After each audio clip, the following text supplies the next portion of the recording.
Today, I am joined by an exciting indie pop artist all the way from rural Australia to chat about her new single, When Everybody Is Sleeping. Welcome to Pario magazine, Kitty Rae. Thank you so much. I'm so psyched to be here.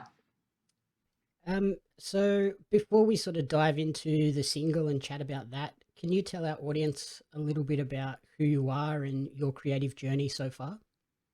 I can. So I'm Kitty Rae. I am an electro pop indie artist, obviously. I come from Bacchus Marsh originally, out on Ballarat Way in Victoria. And I just really kind of love music. I really like it's been a journey getting here in terms of I started off in kind of a completely different kind of degree, thinking that I had to do something a little bit more mainstream, and everything just kind of brought me back to music. So, yeah, it's been really great being able to kind of in terms of like COVID times and stuff like that, it's been really hard for a lot of people and particularly for anyone in our industry. But we've also been blessed with a bit of time, which a lot of us also don't have. So it's been really good in that sense of like we've been able to kind of like we were lucky enough to have just kind of created a little home studio. So we were able to just kind of get into that. Me and my partner kind of like co-produce all of my tracks and everything. So we've just been writing and writing. And here we are with some more songs out and yeah, lots more to go. Yeah, I seem to be noticing a lot of that. People have used this time to just write new stuff, and there's a lot of music coming out now. Yeah, 100%. It's great. And I think it's just really good. Like music is such a great therapy, I feel. And anyone who kind of like follows my socials or is part of my little community, you'll know that I talk a lot about mental health.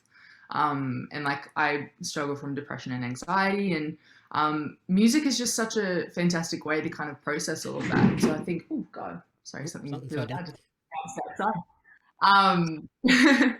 But no, music is just such a great way to kind of process things. And I think as creative people, I think we're really lucky in that sense that we were able to have that going through this hard time.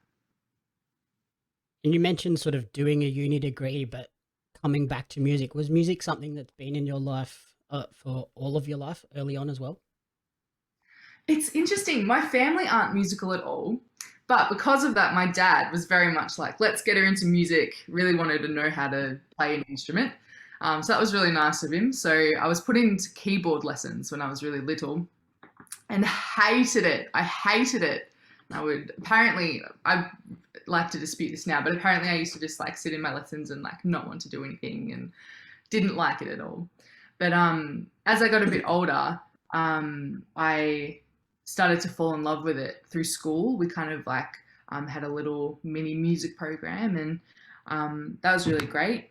But once I got through to high school, we didn't have a music program at all, and that's okay. But it meant that kind of I was pushed towards a much more academic route, and that meant that I kind of lost a bit of myself through that period because music had kind of been such a key part. I was in music theatre shows and this kind of thing, and really loved kind of little choirs that I was doing, and that all kind of fell away through that time because, yeah, a lot of schools kind of really do push academics rather than kind of extracurricular or just music as a career, which it is a super valid career, even if you don't want to perform, lots of options. And yeah, so that kind of like led to a little bit of a dark patch in the area, but yeah, I made my way back and it's really where I'm meant to be. So I'm glad to be back doing it. I guess that's one of the biggest challenges with like rural Australia as well. The schools don't have the ability to provide every option for all of the students, so they just focus on the academic areas. 100%. And it's been so interesting. I'm just finishing up my degree at Monash University actually. And going and chatting to people who are in the music course or even not in the music course when I was first in kind of another faculty, but people were talking about all these like, generations of jazz or all of these big like Stedford kind of things. And we never did anything like that. I didn't even know they existed until I came to university. So it's really opened my eyes to how much music education is so important. And it really makes me, I'm inspired to like kind of, I really want to one day kind of give back to rural communities in terms of helping spread that kind of just inspiration through music. Because I think people, yeah, just a lot of young people don't realize how important it is in our lives for well-being and also just for, being who you are. So Yeah, music is around us all the time, whether we like are focusing on it or not. 100%. And I feel like a lot of people realize like they're like, music is therapy. It's so good to listen to. But writing music is so therapeutic. And you sometimes like, I'll write a song and I'm like, oh yeah, that's pretty cool. Not realizing what it's about until a couple of weeks later and go, oh, I was actually writing about this like hardship in my life. And that's how it kind of has come out and really helps. And I feel like, yeah, songwriting is just something that you don't do a lot of at school. And I think that could be really pivotal in terms of like helping well-being in the future. So Was this song sort of therapeutic in its creation? 100%. So this song it's called When Everybody Was Sleeping, When Everybody Is Sleeping. Oh my God. And basically it's all about kind of like hometown adventures with my friends. So some of my favorite memories are back in, just like my hometown where we would go out and just go for like nighttime walks, just hanging out, chatting, playing on the playground, that kind of thing. And it was just such a feeling of freedom and a feeling of like just there's no pressure to be anything but yourself. And yeah, they were the most freeing moments for me going through my like teen years. So I think when it came to lockdowns, this song was written through the lockdowns. I didn't want to write a song about the lockdowns. You know what I mean? I wanted to write a Mhm. song that was about all of these experiences that I wanted to have because music is such a vessel. It can take you anywhere you want to go. And so that's where When Everybody Is Sleeping takes me. It takes me back into my hometown, down my country roads with my friends. And yeah, I love it for that. Yeah, I guess like being in rural areas, there's a disadvantage in terms of there's not as much music around you, but I guess it also gives you a different perspective and allows you to have those stories of wandering around town in the middle of the night, which you probably wouldn't have in a big city. It's true, hey. It's true. Yeah. Who would you say were your biggest sort of musical influences when you did sort of come back into the area? My biggest musical influences. So through my teen years, I just listened to Lana Del Rey on repeat. I love all of her music. Particularly, she's got some really great unreleased songs that have been leaked on YouTube that I just vibe. I love them so much. But I really like, I think she taught me a lot about lyrics and about, in terms of writing, is like a form of therapy because she, is very kind of like vulnerable and very open in her work. So I really love her for that. I just watched a bit of a out there one in terms of my music, but I just watched the Dolly Parton documentary, which is on Netflix if anyone wants to watch it. And she is just an incredible human being. And I just love, particularly too, because, coming into this industry, you always get told, oh, it's cutthroat. You've got to like really like, you know, beat down the competition to get anywhere. And it's so not true. It's so not true. It's such a misconception.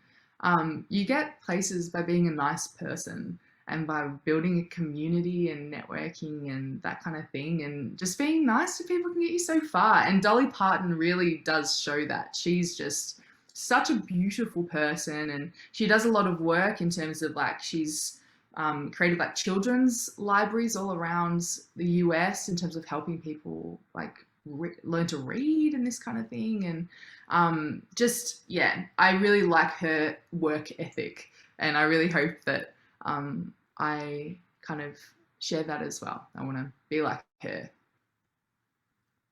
Yeah, like I guess, is that sort of something you would want to do with music? Like have those sort of community library type things for the rural communities?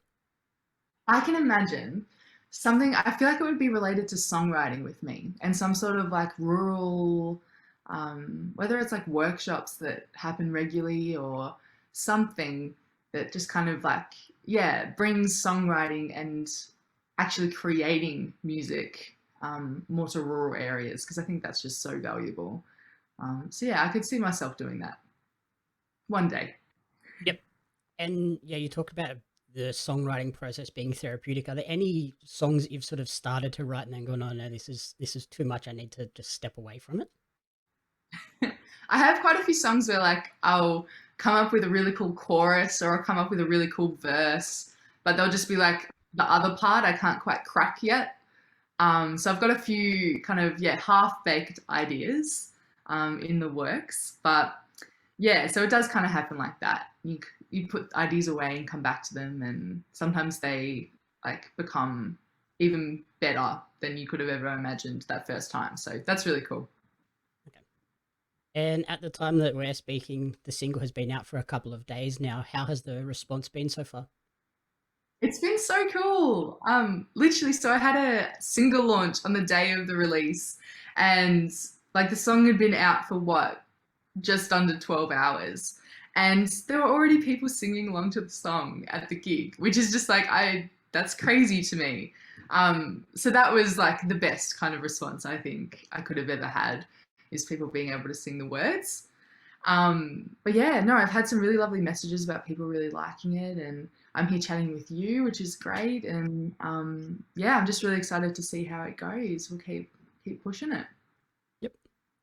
And then, much like us at Pario Magazine, you've sort of previously mentioned that you want to celebrate a diverse range of artists of all kinds. What has influenced that idea? The patriarchy, Jamie. Oh my goodness. I just can't. It's been really interesting being kind of a woman going through this industry. I kind of there's a big like misconception that feminism isn't kind of needed because we're all equal now.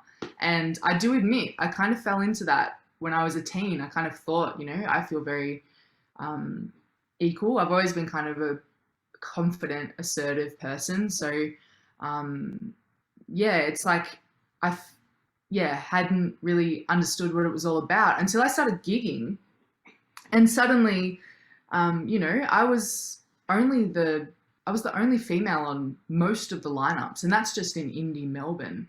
And you look at the gig lists of like big festivals, and like there was one recently where there were two women on the lineup out of about 10. But when you actually went to the event, they both played really early. They were the first two acts on in the night. Yep. And then everyone else it's really interesting. And then you look at like, non-binary and queer identities, and it's still like minimal representation. And it makes me really angry because I watched, I don't know if you've heard of Mama Alto, beautiful transgender jazz singer, and I saw her perform at the Counts last night, and they were talking about that, and she said that it's really interesting because people seem to find, just even I guess women, but mostly like queer and non-binary kind of people, they find them dangerous, or there's something scary about that, and they're so not. Like we're all just people. And so I just really want to have as diverse, as widely represented lineups, bands, and like not to say that I don't want to ever work with a white heterosexual male, like that's fine. They do their jobs very well as well, but I just want to really make sure that I'm actually making the effort to reach out to anyone else, everyone else, just to see whether there's people who want to fill that gap who haven't really had that opportunity, because it's really hard. So that's why I'm drawn to that. So we had an all-female lineup at my gig, and it was just female and queer identities up on stage. It was great. So I was really proud of that. I guess that's the big thing. It just requires a little bit more effort on the behalf of the people booking the shows and things like that. 100%. And it's not even that hard once you start looking. Like people are out there, like we all exist. And it's just it was interesting. After the gig, someone was telling me that they'd really felt the girl power and really felt inspired by that, and how they usually pick up the phone and go to the first person that they think of, which is generally a white male. And they were like, now that I think about it, there's lots of people that I know that are, female guitarists or non-binary drummers, this kind of thing. And they've just always gone to the white male first. So now they're going to make that effort, which is really nice. So that's cool. And I guess even for like the venues, making that little bit of extra effort would bring in a different crowd as well. It would be beneficial to them to do that. 100%, 100%, 100%. And I find just like, um, people that identify as someone who, has systemically been oppressed, whether that's as a woman or as a queer person or as a person of color, we have such tight knit communities because you really stick together. And I feel like, just venues are kind of missing out on that. So, but it is changing a little bit. So it's nice to see effort is being made. There's some all female lineups happening for some festivals, which is really cool. And it's actually the first time I think it's ever happened in Australia, which is, we're in 2021. And so that's great. And I really hope to see, I think there's like some all queer festivals as well. And I hope there's more of that because it's great to see that representation and it just should be normal. Yeah, and I think like the people that do support those events really get out and do support strongly, so they will be there and in quite decent numbers. 100%. They feel seen. We just want people to feel seen, heard, and like they can see themselves up on stage or, doing whatever. It's really important. Yeah. And obviously now that the country is opening back up and we're getting some live gigs, are you hoping to hit live stages and tour this single around? Oh my goodness, would I ever? I would love that. So, my last gig that I did on Tuesday, I got a lot of like promo stuff. So I'm really hoping to kind of go and push out to maybe get on some festivals or that kind of thing. And as an indie artist, it's all kind of still relatively new to me. So I'm still pushing forth with that. But yeah, I 100% will be doing more gigs. I've got some lined up for kind of Jan, Feb time. I'm doing one in Melbourne on January 10th with Real Songwriters of Melbourne. So if anyone watching is a creative, it's actually like a great organization, just brings together lots of songwriters, and it's a big celebratory event for the end of the year. So that's on December 10. Totally recommend coming to that. And then, keep an eye out for the new year. Okay, awesome. How have you found that process of being an indie artist and learning that business side of music? It's really interesting. I've kind of like, as I said before, I'm kind of quite a confident, assertive person in terms of if I want to talk to someone, I'll just like email them or say hello, that kind of thing. But I've kind of realized that there is a bit of like a classist kind of thing that still exists in this industry in terms of like you've got to kind of, some people you've got to contact their PA, not them, or this kind of thing. And that's all been very interesting to me. It's really, I feel like there's a lot more opportunity for indie artists, particularly in the time of the pandemic, because we can't have as many international acts. So that's been really cool to see. But yeah, it's still a grind, still a kind of like a full-time job trying to get those spots and get the music out there. But in the end, I just, I love it. And I find that as long as I'm just making decisions that feel authentic to me, I'm on the right track. Yep, definitely. And should our audience be on the lookout for more new music in the near future as well? Yes. So I have pretty much completed my second EP. We're just funding it at the moment to get it all sorted and recorded and mixed and mastered and all the jazz. But yeah, so definitely new music will be coming. It's looking like the next single will kind of be early next year. So keep an eye out and that'll be confirmed sometime in the next couple of months. Okay. Is there anywhere people can support that EP, or is it just like you're doing private funding? No, so we're just doing private funding at the moment. I've been considering crowdfunding. If people want to, you can make a donation via my Spotify page. We've got that open and running, I think, through PayPal.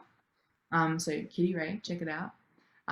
But yeah, apart from that, just like, following me on socials or coming and joining my little community is a fabulous way to kind of just support or find out about more ways to support later on.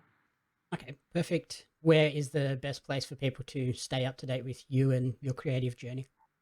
Yeah, cool. I've got a website at kittyrae.com, KITTYRAE.com.